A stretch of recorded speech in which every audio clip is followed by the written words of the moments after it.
detective shows, True Detective, all these classic genre storytelling conventions on television or in the movies. Well, I'm going to give you some book recommendations that are iconic, the best private detective books of all time. In this short video, I'm going to recommend you 7 books that I love that are sure to scratch that itch if you're looking to dive into detective fiction. Before we get started, be sure to subscribe to the channel for more of these videos. I'm going to be recommending books here. I have all sorts of book content coming for you. But without further ado, let's jump into my list. Okay, my number 7 book here is going to be a nonfiction book. It's called The Big Goodbye by Sam Wasson. This is the book behind the, this is a book all about the making of the iconic private detective fiction movie Chinatown with Jack Nicklaus. I love this movie. It's one of the best pieces of detective fiction ever made. And the book is an incredible behind-the-scenes telling of the film. It dives into the relationships between the screenwriter, Robert Towne, this iconic titan of screenwriting, the director, Roman Polanski, now disgraced Roman Polanski, the producer behind the project, Robert Evans, and the power struggles to make this iconic piece of detective fiction. Again, it's not a detective fiction novel itself. I'm going to have a lot of those coming. But if you're into the genre, this is as good as it gets. It reads like a novel. The relationships are incredible. And it's all about sort of the genre conventions that make these stories so good and what goes into bringing one of those stories to screen. So I highly recommend The Big Goodbye by Sam Wasson. Next up, Briar Patch by Ross Thomas. This is a book about a detective who returns to a small town after his sister, a police officer, is killed by a car bomb. This has got all the classic conventions of a fun private detective story. You got corruption, you got dirty cops, you got politicians involved, you got a bomb at the center of this whole thing.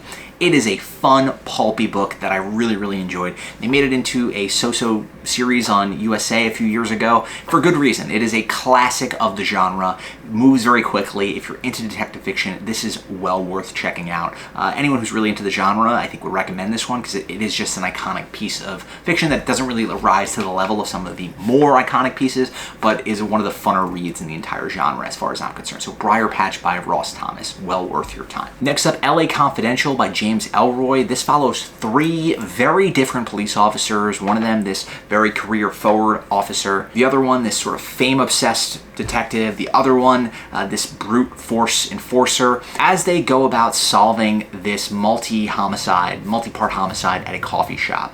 There's corruption. The world itself is so dark and feels so lived in. I love James Ellroy as an author. The writing is beautiful. The Los Angeles as depicted in this book is spectacular. They made it into a movie in the 90s that I also love, but James Ellroy is just an incredible titan of the genre of this detective fiction, of this hard-boiled Los Angeles detective fiction in particular.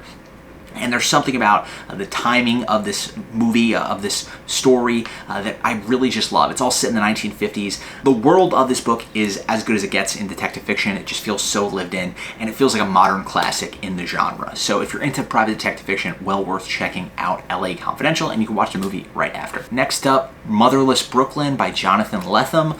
When this orphan private detective who has Tourette's, his mentor is killed. He sets about trying to solve his mentor's murder, and he becomes embroiled in this world of underground corruption all around New York City.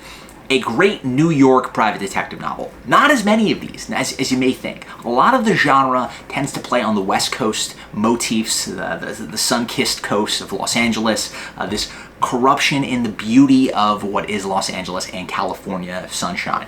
Whereas New York is not necessarily a focus of a lot of these stories. So it's fun to get to see this side of things, this coast, get to play in the sandbox of detective fiction. This is my favorite in terms of New York private detective novels, so absolutely well worth checking out. Motherless Brooklyn by Jonathan Lethem. A funny book, a weird book, even weirder movie that adds an entirely bizarre plot about Robert Moses that is not in the book at all, but is also pretty good. Edward Norton's pretty good in the movie. So, you know, worth checking out, both the movie and the book. Really like this one. Next up, number 3, The Big Sleep by Raymond Chandler. Raymond Chandler, titan of the genre of detective fiction, California story, iconic. His iconic detective, Philip Marlowe, is pulled into this web of deception and corruption after he is tasked with trying to unravel a gambling debt situation with a blackmailer, with a millionaire's daughter. And when the blackmailer is ultimately killed, the deceit runs even further. The conspiracy, the corruption, the world of it all pulls Philip Marlowe into this vast conspiracy and vast mystery, and he must unravel the pieces. Great book. Iconic book. And I think it is dated in some ways, but it is still just a classic. If you're at all interested in the genre of detective fiction, you have to read this. It's like a seminal text in the genre. It's not a perfect book by any means, but you see so much of what other stories have borrowed from this book and from Raymond Chandler's writing. So absolutely have to check it out if you are somebody who is into this genre of storytelling. Next up, The Last Good Kiss by James Crumley. Amazing book. This is a book about C.W. Shugru. I don't really know how to say his name. He is a private detective, former policeman, who is tasked with he's being paid by this rancher to find the rancher's son-in-law, who is a writer who went missing. And he teams up with this alcoholic former writer, and they're just sort of drifting into roadhouses and bars, kind of half drunk, all around this western landscape, trying to put together the mystery of what happened to this guy. The story is amazing. It is very funny. It is very weird. The writing is spectacular in this book.